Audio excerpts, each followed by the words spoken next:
Welcome to YOUCANIC. Today here on YOUCANIC we have a 2012 Subaru Impreza.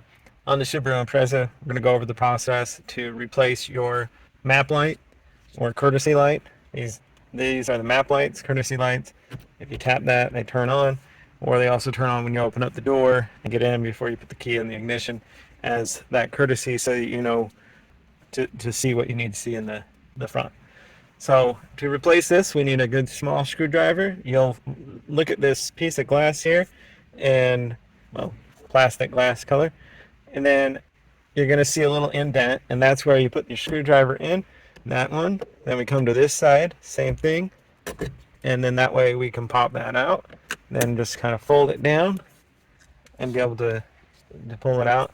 And then this is the light bulb that we want to replace. You just kind of grab them, move it to one side to be able to get it past those tabs to pull your light bulb out. This light bulb here is a DE3175, and so you just get a new DE3175 to replace, and literally just line it up in those tabs and press it in, and it holds into place. And then take your cover, these two tabs, line them up in the front there, and then just press and snap into place. And so that's how you'd replace your map lights or courtesy light on your 2012 Subaru Legacy. Thanks for watching YOUCANIC, where you can be the mechanic.